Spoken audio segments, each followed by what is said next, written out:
بسم اللہ الرحمن الرحیم۔ السلام علیکم ورحمۃ اللہ وبرکاتہ۔ دوستو، ہم پھر سے آپ کے لیے لے کر حاضر ہوئے ہیں مولانا قاری حنیف ملتانی رحمۃ اللہ علیہ کا بیان۔ اللہ تعالی حضرت کی مغفرت فرمائے۔ دوستو، بیان کو مکمل سنے گا آخر تک، چلے دیر نہ کرتے ہوئے بیان کو شروع کر لیتے ہیں۔ اللہ کے نیک برگزیدہ بندے، مقبول ترین بندے، اللہ والے، اللہ کے ولی، بزرگان دین رحمہم اللہ علیہ مجمعین کے واقعات اور مختصر سے حالات اس نیت سے عرض کر رہا تھا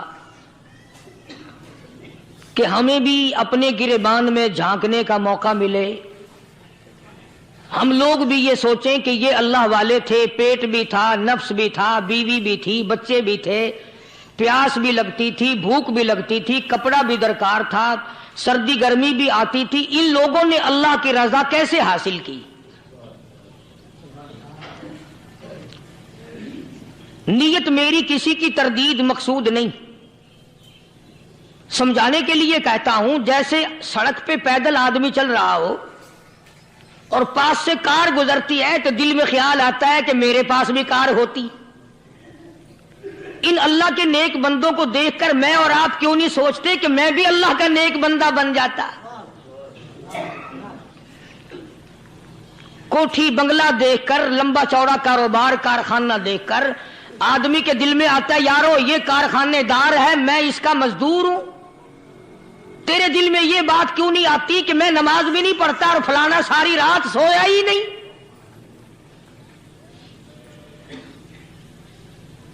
ہم لوگ اپنے معاملات میں، اپنے کردار کے بارے میں آخر کب سوچیں گے؟ وہ کون سی نئی زندگی ملے گی؟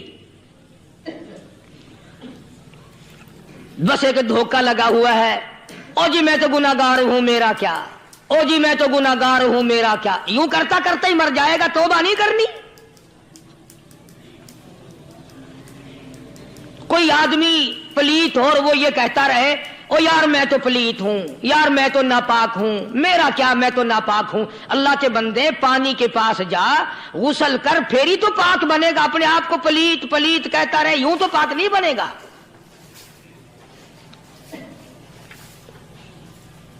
یہ اللہ والے جو ہوتے ہیں آدمی کے اندر کو ٹھیک کرتے ہیں۔ جیسے ڈاکٹر کہتا ہے کہ اگر بلڈ پریشر کے مریض ہو تو نمک نہ کھاؤ، شوگر کے مریض ہو تو میٹھا نہ کھاؤ، بادی کے مریض ہو تو آلو نہ کھاؤ۔ اللہ والا کہتا ہے اگر تمہارے اندر شرک کی بیماری ہے تو خدا کے دروازے کے سوا کہیں نہ جاؤ۔ اللہ والے اندر کا علاج کرتے ہیں، روحانی علاج کرتے ہیں، اس بیماری کا علاج کرتے ہیں جو قبر میں کام آئے گی۔ جب اللہ والوں کی مجلس میں بیٹھو گے تو وہ تمہیں یہ بتائیں گے کہ نبی کی سنتوں کے پھول چھوڑ کر بدعت کے کانٹوں کی طرف نہ جاؤ۔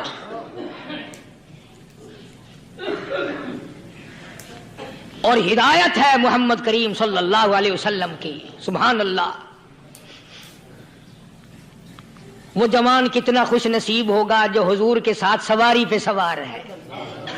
اللہ اکبر۔ سیدنا معاذ بن جبل رضی اللہ تعالیٰ عنہ کی ذات اقدس ہے، جس سواری پہ محمد عربی صلی اللہ تعالی علیہ وسلم سوار ہیں، اسی سواری پہ صحابی بھی سوار ہے، آپ کے پیچھے سوار ہے۔ آپ نے 3 مرتبہ ارشاد فرمایا یا معاذ، وہ کتنا مقدروں والا جوان ہوگا جس کا نام آقا کے پیارے پیارے منہ سے نکلا۔ فرمایا یا معاذ، او معاذ، عرض کیا لبیک و سعدیک، میرے آقا میں حاضر ہوں، میں غلامی میں حاضر ہوں۔ کچھ نہیں فرمایا۔ پھر دوسری مرتبہ ارشاد ہوا یا معاذ، عرض کیا لبیک و سعدیک، کالی کملی والے میں تیری خدمت میں حاضر ہوں، میں غلامی میں حاضر ہوں۔ تیسری مرتبہ پھر فرمایا یا معاذ، سمجھے آپ؟ یہ تو حضور کو پتا تھا کہ میری آواز اس نے پہلی دفعہ میں ہی سن لی، پکار رہا ہے میں حاضر ہوں.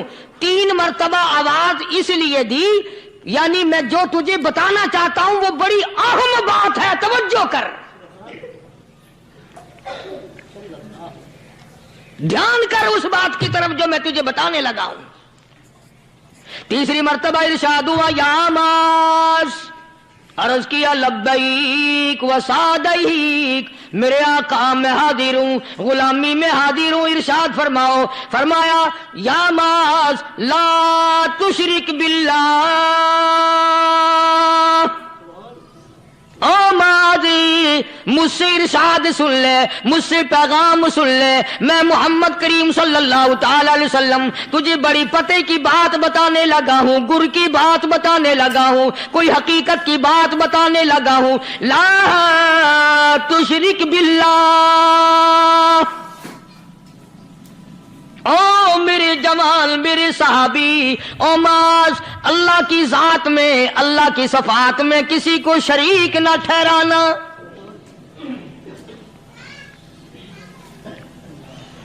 کسی کو بگڑی بنانے والا نہ سمجھنا، کسی کو پریشانی دور کرنے والا نہ سمجھنا، زندہ کرنے والا، مارنے والا، فقیر بنا دینے والا، فقیر کو شہنشاہ بنا دینے والا اس کے سوا کوئی نہیں.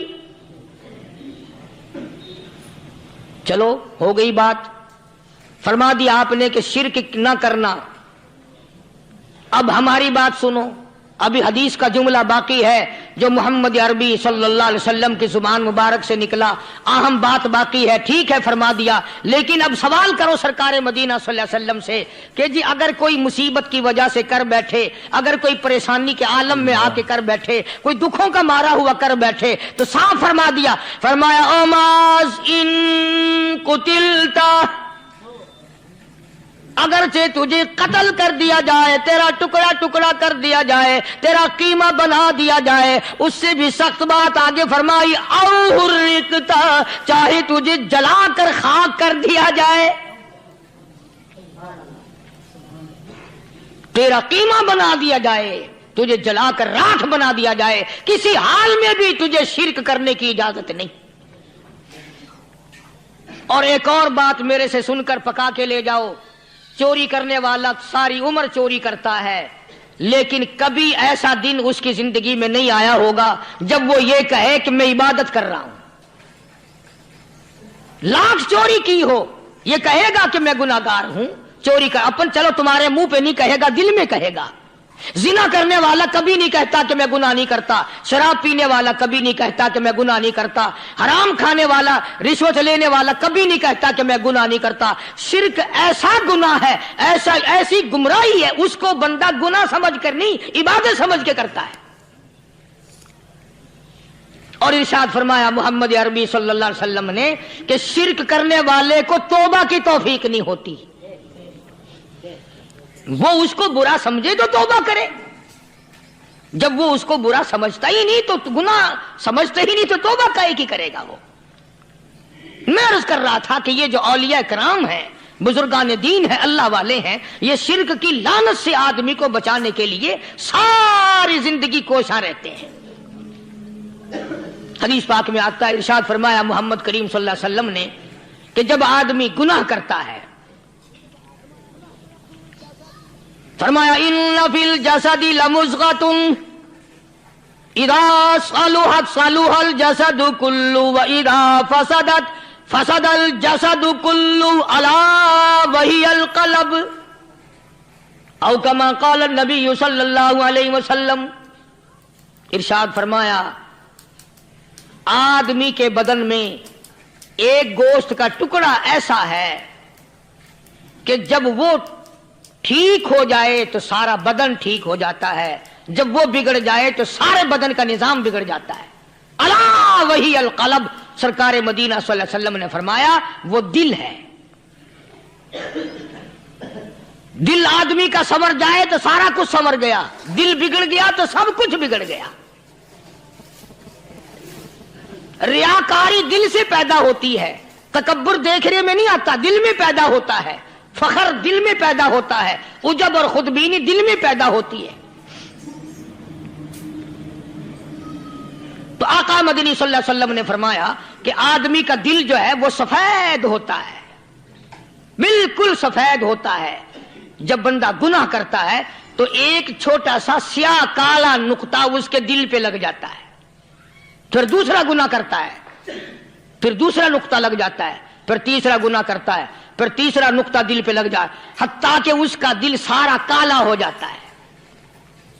اور جب سارا دل کالا ہو جاتا ہے تو اس کے دل کے اندر پھر حق سمجھنے کی گنجائش نہیں رہتی، پھر وہ اتنا بگڑتا ہے کہ خلاف شرع کام کو وہ عبادت کہتا ہے، پھر وہ ڈھول دھماکے کو عبادت کہتا ہے، پھر وہ چمٹا کھڑکانے کو عبادت کہتا ہے، پھر وہ نشہ کرنے کو عبادت کہتا ہے، پھر وہ نماز نہ پڑھنے کو عبادت کہتا ہے، پھر وہ قرآن کے قریب نہ آنے کو عبادت کہتا ہے۔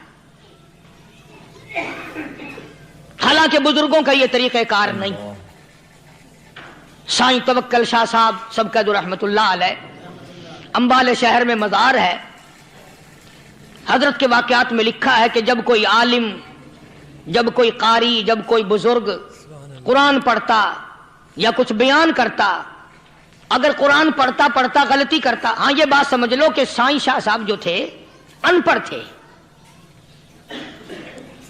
عالم نہ تھے، پڑھے ہوئے نہیں تھے، لیکن اگر کوئی قرآن کی آیت غلط پڑھتا تو سائیں شاہ صاحب جو تھے وہ کہتے کہ تو نے غلطی کی ہے، اور اگر کوئی حضور کریم صلی اللہ علیہ وسلم کی حدیث پاک پڑھتا اس میں کوئی غلطی کر دیتا تو شاہ صاحب فرماتے کہ تو نے غلطی کی ہے۔ تو ایک دن مولویوں نے، عالموں نے اور قاریوں نے مشورہ کر لیا اور کہنے لگے آؤ شاہ صاحب سے پوچھیں گے کہ ان کو، یہ پڑھے ہوئے تو ہے نہیں، ان کو پتہ کیسے چلتا ہے آیت غلط پڑھی گئی یا حدیث پاک غلط پڑھی گئی، ان کو پتہ کیسے چلتا ہے؟ تو اللہ والے کی خدمت میں پہنچے اور جا کے یہ سوال کر دیا، اللہ والے سے یہ سوال کر دیا۔ آپ سب سبحان اللہ کہو تو میں آگے جواب بتاؤں۔ اللہ اکبر، اللہ اکبر، کیا شان ہے اللہ والوں کی۔ فرمایا تم نہیں جانتے جب کوئی قاری قرآن صحیح پڑھتا ہے، عالم حدیث پاک صحیح بیان کرتا ہے، میں دیکھتا ہوں، میری آنکھوں کو نظر آتا ہے، اس کے سر سے لے کر آسمان تک نوری فرشتوں کی قطار بند جاتی ہے۔ اور جب وہ غلطی کرتا ہے تو وہ قطار ساری رخصت ہو جاتی ہے، وہ قطار ساری چھٹی کر جاتی ہے، میں سمجھ جاتا ہوں کہ کوئی غلطی ہوئی ہے۔ یہ ہے اللہ والوں کی باتیں جو ہم لوگوں کے کام آنے والی ہیں، جو ہمارے سوچ و بچار کی ہیں، جو ہمارے کرنے کی ہیں، کہ کتنے دن ان حضرات کو فاقے کرنے پڑے، مصیبت جھیلنی پڑی، پریشانی اٹھانی پڑی تو پرواہ ہی نہیں کرتے تھے۔ مخلوق سے سوال کرنا ان حضرات کے یہاں بہت بری بات تھی۔ بلکہ نفحۃ الیمن ایک عربی کورس کی کتاب ہے، درس میں پڑھائی جاتی ہے عربی مدرسوں میں۔ ہم نے جب سبق پڑھتے تھے تو ایک واقعہ پڑھا تھا کہ کسی پہاڑ کی غار میں ایک اللہ والا رہتا تھا اور اللہ اللہ کرتا تھا ہر وقت، اللہ کی طرف سے کھانا آ جاتا تھا اور وہ کھا لیا کرتا تھا۔ تو خدا امتحان بھی کرتا ہے، آزمائش بھی کرتا ہے، دعا کیا کرو اللہ ہماری آزمائش نہ فرمائے، ہم لوگ آزمائش کے قابل کہاں ہیں۔ تو اللہ پاک نے جب اس اللہ والے کی آزمائش فرمائی تو 3 دن تک کھانا نہ آیا، 3 روز تک کھانا نہیں آیا۔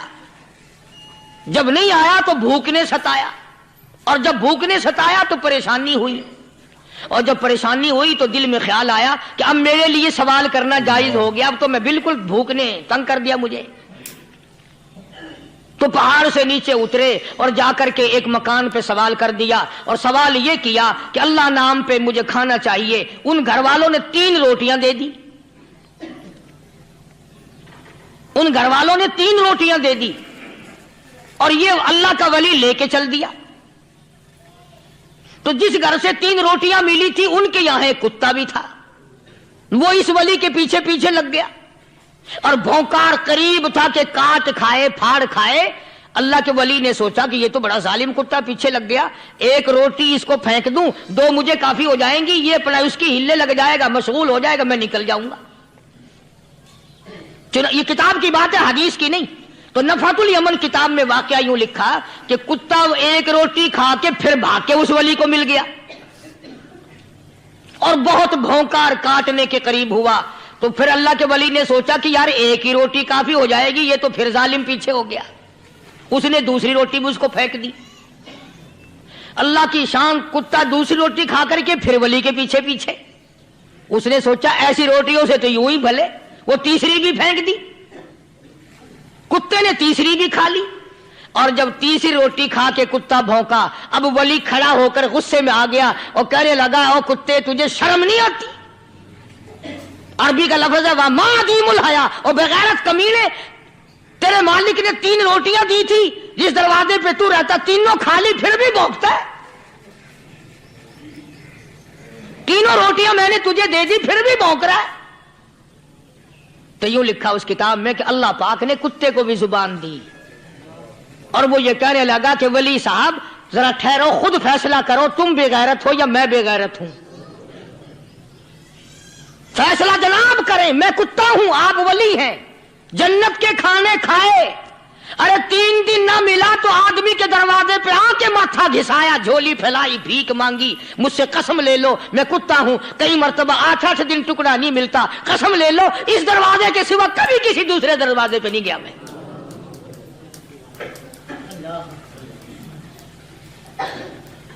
تجربہ کر لو. 3 دن کتے کو ٹکڑا ڈالو، چوتھے دن دم ہلا کر تمہارے پاؤں میں لٹے گا.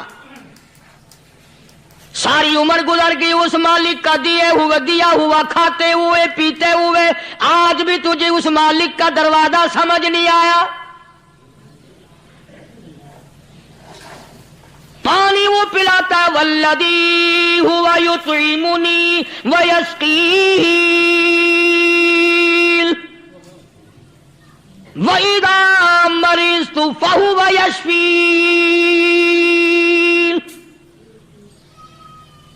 کتنا کھلاتا ہے، کتنے اعلیٰ درجے کے کھانے کھلاتا ہے، طرح طرح کے کھانے کھلاتا ہے. پالا اس نے، سنبھالا اس نے، زندگی اس نے دی، اولاد اس نے دی، خوبصورت بیوی اس نے دی، گھر آباد اس نے کیا. تھوڑی سی پریشانی آ گئی، اب جا کے قبر کے سامنے جھکا کھڑا ہے، اس مالک سے میرا کام نہیں چلا، او 4 گز زمین میں پڑنے والے، تو میری حاجت روائی کر دے.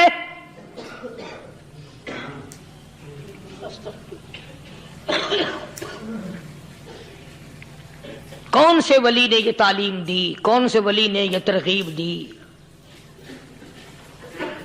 خواجہ قطب الدین بختیار کاکی رحمت اللہ علیہ، بابا فرید الدین شکر گنج رحمت اللہ علیہ کا پیر ہے. اتنے اللہ والے لوگ تھے، اتنے اللہ والے لوگ تھے. خواجہ قطب الدین بختیار کاکی رحمت اللہ علیہ کا آخری وقت دلی شہر میں آ گیا. نہ دولت تھی، نہ کوٹھی تھی، نہ بنگلہ تھا، فقیری. ہائے ہائے، عجیب بادشاہت ہوتی ہے ان لوگوں کی. بادشاہ ان کے دروازوں پہ آیا کرتے تھے. خواجہ ابو الحسن خرقانی رحمت اللہ علیہ بزرگ گزرے ہیں. محمود غزنوی کا زمانہ ہے. محمود غزنوی مرحوم بادشاہ نیک آدمی تھا. خواجہ ابو الحسن خرقانی رحمت اللہ علیہ کی خدمت میں آیا اور حضرت نے یوں پوچھ لیا، فرمایا محمود 2-4 دن پہلے بھی تو سنا تھا کہ تم ادھر آئے ہو، مجھ سے مل کے نہیں گئے؟ تو کہنے لگا حضرت سرکاری دورے پہ آیا تھا، سرکاری دورے کی لپیٹ میں اللہ والے کی زیارت کو بے ادبی سمجھتا ہوں. اللہ والے کی زیارت کرنے آؤں، کام کوئی اور لے کر آؤں اور اللہ والے کی زیارت کروں؟ میرے نزدیک یہ بے ادبی ہے. فرمایا آج ارادہ کر کے آئے ہو؟ کہ جی ہاں ارادہ کر کے آیا ہوں. باتیں ہوتی رہی. محمود کہنے لگا حضرت آج بہت بڑا کام لے کر آیا ہوں، دعا فرماؤ. سومناتھ کے مندر پہ حملے کا ارادہ ہے. 70 راجاؤں کی فوج آئیں گی، 70 بادشاہوں کی فوج آئیں گی، 70 راجا ہندو اپنی فوج لے کر آئیں گے. میں اکیلا مسلمان مقابلے میں آؤں گا، دعا فرماؤ وہ قادر کریم مجھے فتح عطا فرمائے۔ کیسی نیت لے کر آیا کرتے تھے بادشاہ لوگ فقیروں کے دربار میں۔ آج تو اگر کسی ولی کے پاس بھی جاؤ گے، میں نے مولانا عبید اللہ انور مدثلو سے پچھلے دنوں عرض کر دیا، میں نے کہا حضرت آپ اپنے گھر میں ہی رہتے ہیں، باہر نہیں نکلتے، کئی دن لوگوں کو نیکی ملے گی، زیارت ہوگی، تو فرمانے لگے قاری صاحب آپ کو کیا پتا ہے، بس اسی کام کے لیے لوگ آتے ہیں، ہماری اینٹ پر دو، ہم نے مکان بنانا ہے، ہمیں دکان کا تعویذ دے دو، ہمارے پیچھے دشمن لگ گیا، ہمارا مقدمہ ہو گیا، اور یوں تو کہنے کوئی بھی نہیں آتا، دعا کر دو اللہ میری قبر میں بھلائی فرما دے۔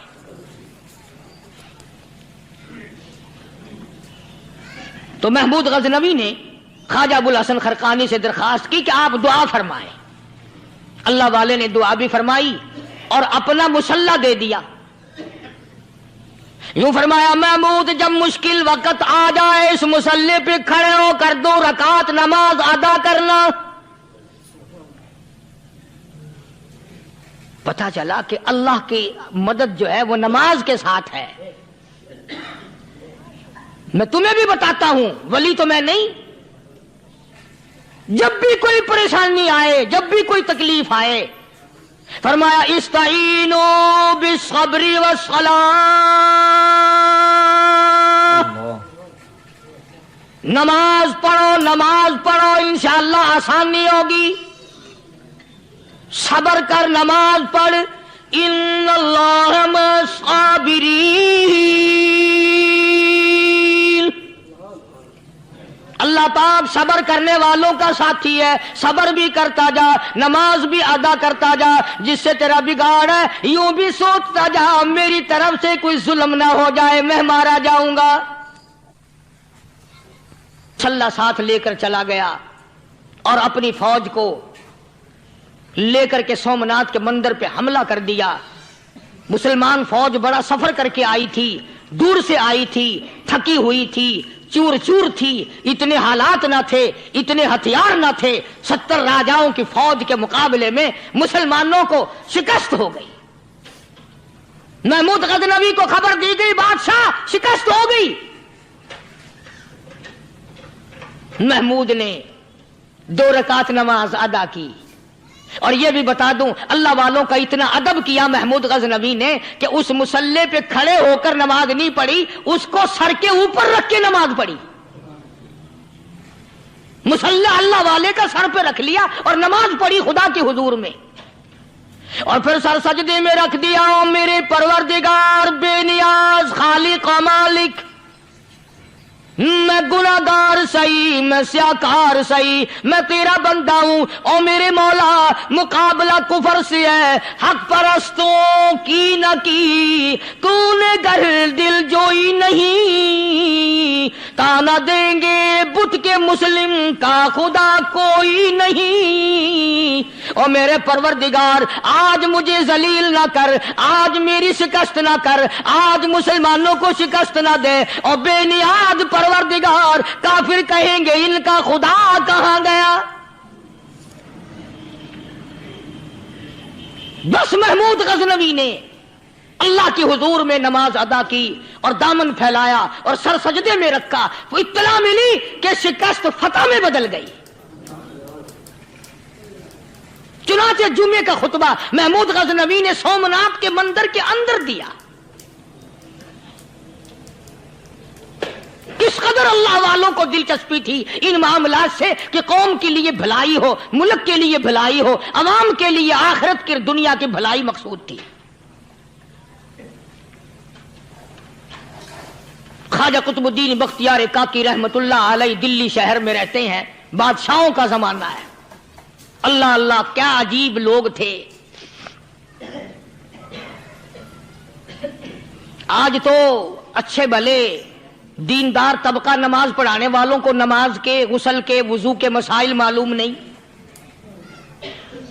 دوستو ایسا وقت تھا سلطان صلاح الدین خلجی رحمت اللہ علیہ کو بادشاہ ہو کر عربی کی بہت بڑی 4 جلدوں میں کتاب ہے ہدایہ، ہدایہ بادشاہ صلاح الدین خلجی کو زبان نہیں یاد تھا، اتنی بڑی عظیم کتاب زبان نہیں یاد تھی. وہ بادشاہ بھی ہوا کرتے تھے اور ولی بھی ہوتے تھے. سلطان عالمگیر رحمت اللہ علیہ بہت بڑا بادشاہ ہو کر، اورنگزیب ہے، عالمگیر ہے، اتنا بڑا عظیم بادشاہ، مگر حضور کریم صلی اللہ علیہ وسلم کی 5000 حدیث پاک اس بادشاہ کو زبان نہیں یاد تھی. اور قرآن کا حافظ تھا، قرآن کا قاری تھا، قرآن کا عالم تھا، قرآن کا مفسر تھا، ولی بھی تھا، بادشاہ بھی تھا، اللہ والا بھی تھا. اور اتنا خوف تھا دل میں تمہیں کیا بتاؤں. اللہ اکبر. بادشاہ ہو کر کے کپڑا خریدا، مزدوری کر کے کپڑا خریدا بادشاہ نے، اور کپڑا خرید کر اس کی ٹوپیاں اپنے ہاتھوں سے سی. عالمگیر رحمت اللہ علیہ نے اس کی ٹوپیاں اپنے ہاتھوں سے سی اور چاندنی چوک دلی میں کھڑے ہو کر فروخت کی، بیچی. 6-7 روپے جمع کر کے ایک تھیلی میں بند کر کے اوپر لکھا عالمگیر کا کفن ان پیسوں سے خریدا جائے. کبھی ہم نے بھی سوچا جو رشوت مارنے والا آدمی ہے، بتاؤ اس کے لیے کفن کہاں سے اچھے پیسے تلاش کر کے لایا جائے گا؟ رشوت کا ہی کفن ملے گا نا. جو آدمی ملاوٹ کر کے پیسے کماتا ہے، فنکاری کر کے پیسہ کماتا ہے، دغا اور فریب کر کے پیسے کماتا ہے، تو آج ہمارا کفن بھی صحیح نہیں، کفن بھی دغا والا، فریب والا، ملاوٹ والا. السلام علیکم ورحمۃ اللہ وبرکاتہ. محترم سامعین کرام، بلکہ تم تو کہتے ہو کہ آج کل کھانے کے لیے خالص کچھ نہیں ملتا. میں کہتا ہوں میت کو غسل دینے کے لیے پانی خالص نہیں ملتا. یہ جو ہم موٹریں نل کے لگاتے ہیں، یہ پیسے کون سے ہمارے خالص ہیں؟ جو صابن میت کو مل رہے ہیں کون سے پیسوں کا خریدا ہوا ہے؟ جو خوشبو میت کو لگ رہی ہے کون سے پیسوں کی خریدی ہوئی ہے؟ جو کفن پڑ رہا ہے وہ کیسے پیسوں کا کفن ہے؟ اور میں آگے بڑھ کر کے کہتا ہوں جو کندھوں پہ اٹھائے جا رہے ہیں وہ کون سے کتب ہیں، کون سے ابدال ہیں؟ جس نے میت کو غسل دیا ہے کبھی معلوم کیا کہ وہ کتنا بڑا نیک آدمی؟ یہ تو ہمارے آخری وقت کا حال ہے اور اس طرف کسی کا دھیان نہیں، سوچ نہیں، بچار نہیں، قطعی طور پر اندھے ہو جاتے ہیں. او میاں ٹھیک ہے جو کچھ ہو رہا ہے. اچھا ایک بات عرض کروں، اللہ تبارک و تعالیٰ کے یہاں جب ہم جائیں گے، اگر اور سارے معاملات کو چھوڑ دو، اللہ پاک یہی پوچھ لے کہ میاں یہ کفن جو پہن کے آیا یہ کیسا ہے؟ یہ جو کفن پہن کے آیا یہ کیسا؟ ہم کیا جواب دیں گے؟ بادشاہ عالمگیر رحمت اللہ علیہ نے تھیلی پہ لکھ کر کے بند کر کے رکھ دیا، جب میرا انتقال ہو جائے، میری موت آ جائے، جب میں دنیا سے رخصت ہو جاؤں، جب میں دنیا سے چلا جاؤں، میرا آخری لباس جو میں نے ساتھ لے کے جانا ہے وہ شادی کے جوڑے دنیا تیار کرتی ہے، سفر کے جوڑے دنیا تیار کرتی ہے، غیر ملکوں میں جانے کے لباس دنیا تیار کرتی ہے، ادھر ادھر جانے کے لیے، تقریبوں میں جانے کے لیے جوڑے لباس پوشاک دنیا تیار کرتی ہے. اور میں کہتا ہوں لوگوں قبر کی پوشاک ہم کب تیار کریں گے؟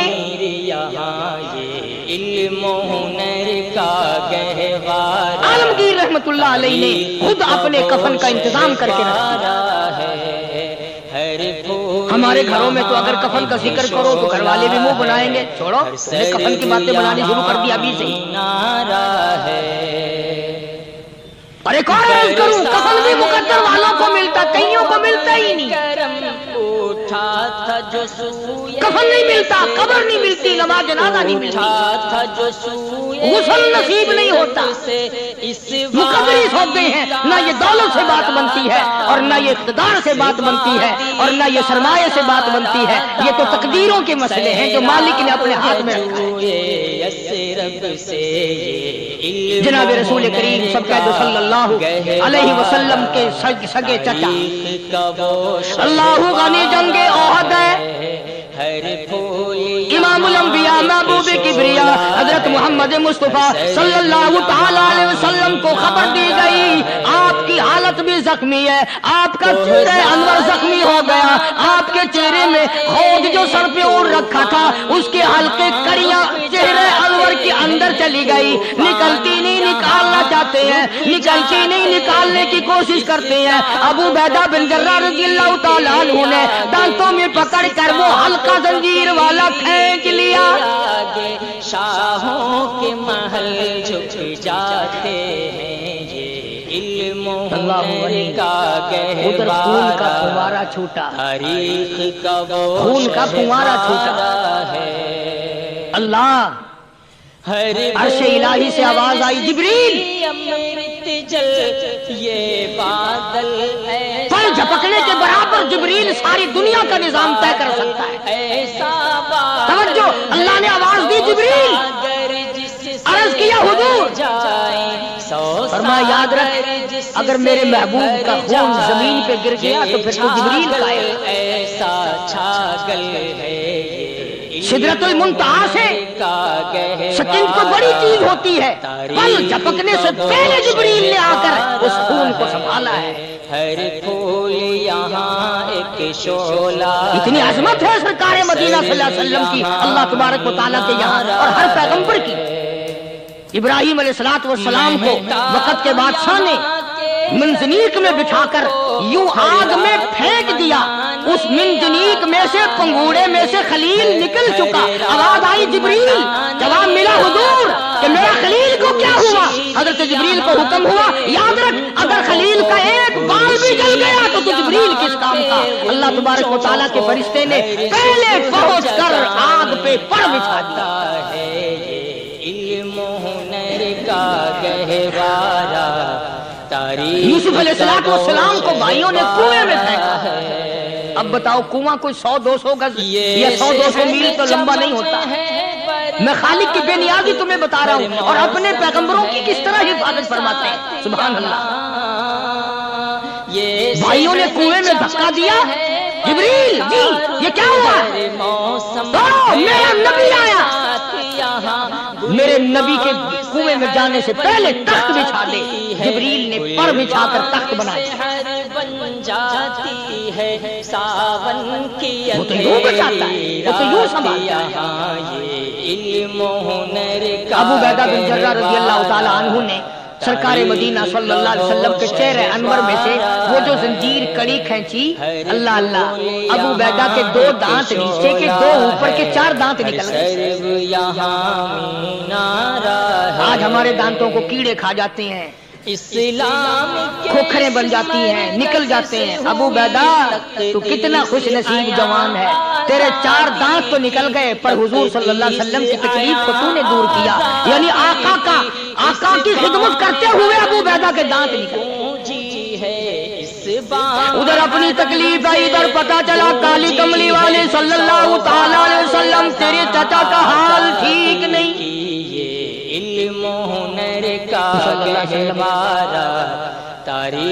بڑا صدمہ پہنچا، بڑا رنج پہنچا۔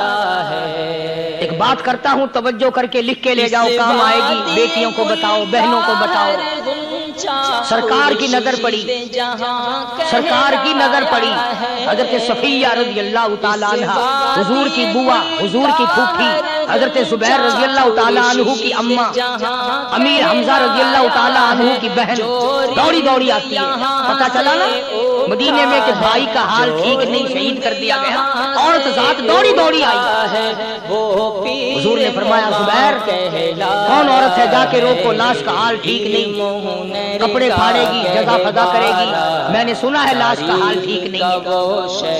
حضرت زبیر نے آ کے روکا، قریب آ کر پہچان لیا حضرت زبیر کی اماں کی۔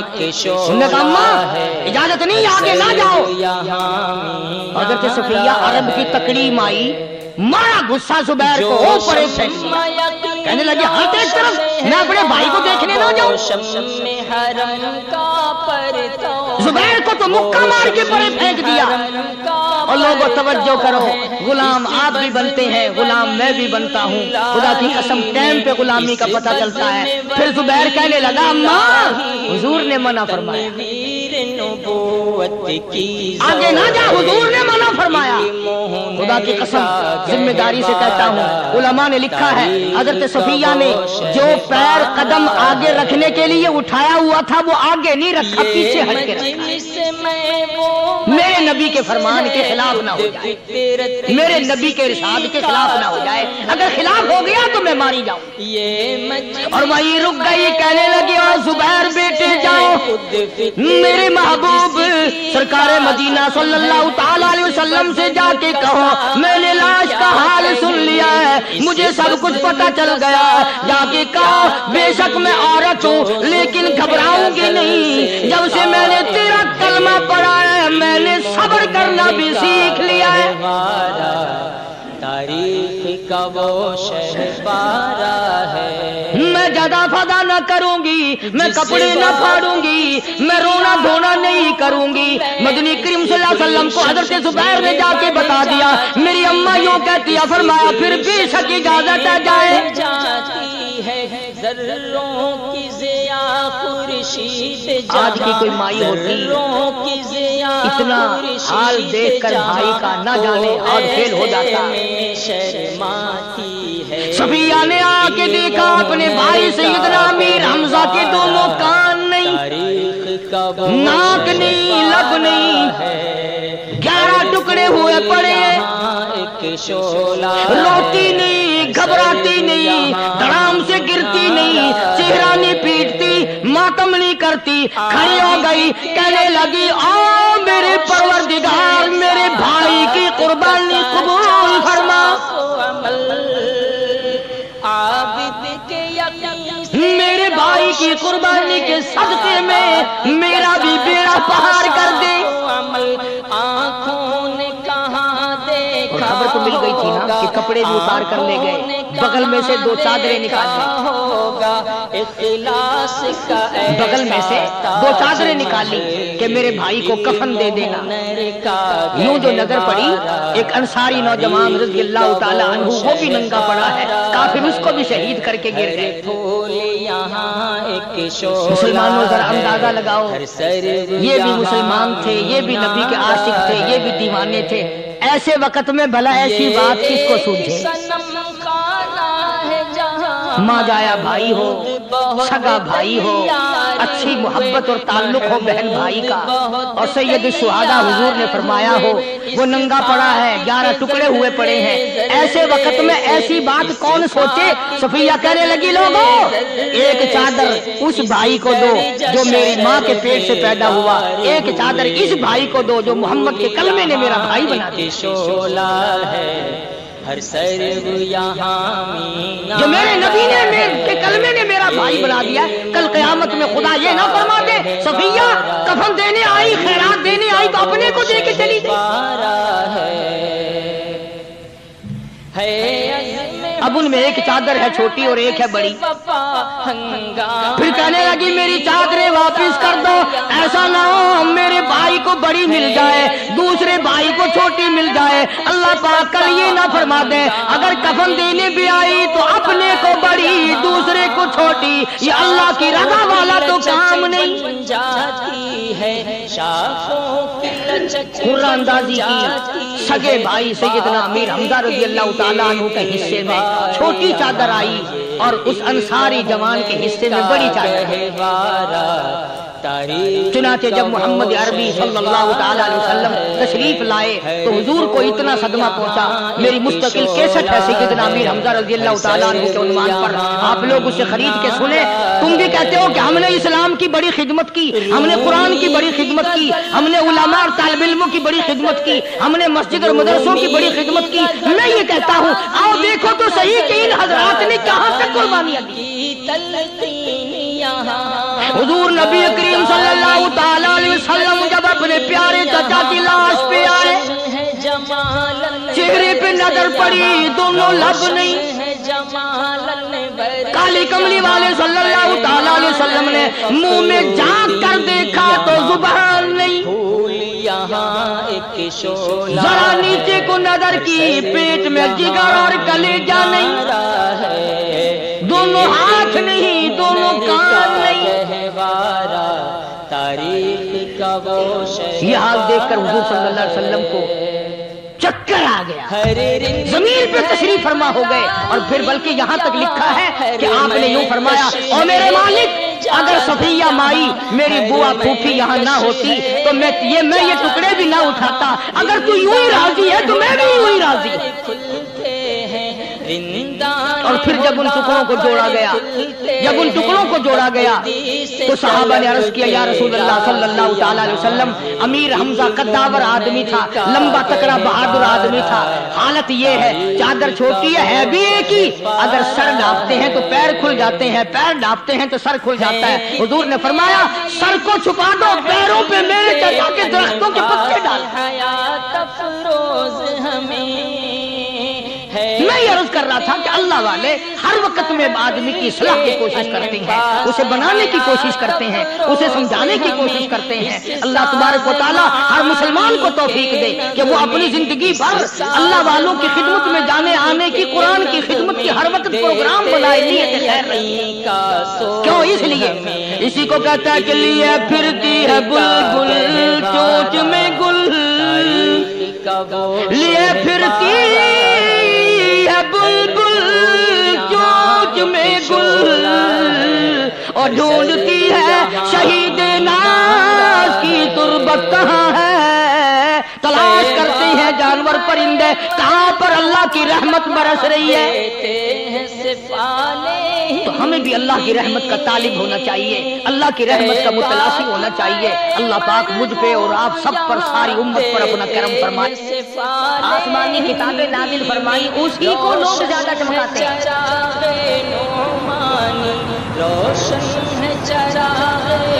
خدا اس بات کو گوارا ہی نہیں کرتا کہ میری طرف سے بغیر میرے اعلان کے کوئی ذرہ برابر اعلان کر سکے. وہ کسی قلندر کو، کسی ملنگ کو، کسی کو اختیار نہیں دیتا. جن کا خدا جیتا جاگتا حی و قیوم قائم دائم ہے وہ تو ایسا ہے، اور جن کا خدا کبھی پیدا ہوتا ہے کبھی مر جاتا ہے ان کی میں بات نہیں کرتا.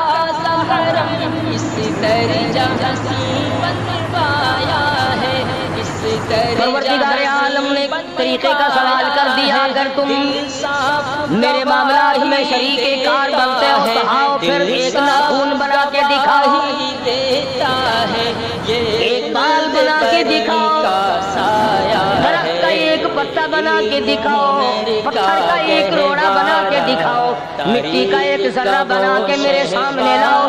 پروردگار عالم نے فرمایا چلو تم سے گائے کیا بنواؤں گا، بھینس کیا بنواؤں گا، بکری کیا بنواؤں گا، زمین و آسمان تم کیا بناؤ گے، چاند سورج ستارے کیا بناؤ گے، انسان کو بنانا تمہارے بس کا کام کہاں ہے. لن یخلقوا ذبابا، تم مجھے مکھی کا ایک پر بنا کے تو دکھاؤ.